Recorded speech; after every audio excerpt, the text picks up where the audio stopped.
Mga sis, gawa tayo ng panna cotta. Ito yung isa sa pinakamasarap na dessert at pinakamadaling gawin. Pwede ito siya gawin 2 days before the party.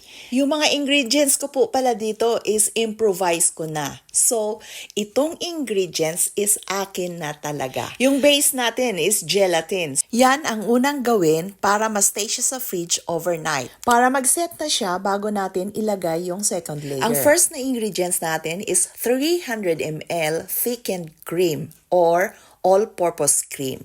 Ibit lang natin hanggang sa maging stiff peak kagaya nito. Dagdagan natin ng 250 grams na cream cheese.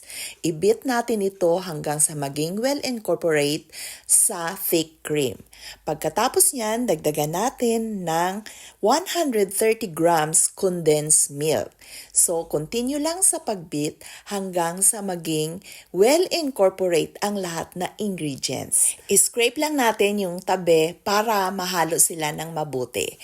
Mag-prepare tayo ng 2 teaspoon gelatin powder at 2 tablespoon cold water. Ihalo lang natin mabuti at stay natin for 1 minute hanggang sa ma-absorb na ng gelatin yung water. After that, i-microwave natin for 15 seconds. I-mix lang natin hanggang sa maging slightly cool down. Pagkatapos niyan, dahan-dahan natin na ihalo sa ating mixture. Then, continue lang sa pagmix hanggang sa maging well-incorporate ang lahat na ingredients. Ilipat na natin sa ating piping bag para hindi tayo mahirapan maglagay doon sa ating mga container, doon sa top ng jelly. Para sa fruits naman, kahit na anong fruits pwede. Yung sa akin, raspberry at blueberry.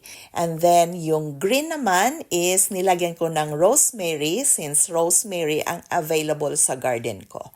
So, ayan na po ang ating panna cotta. Ang sarap tingnan, pati ang lasa. Kamo, masarap na masarap. Maraming salamat sa inyong panonood. Meron na naman tayong bagong recipe na natutunan.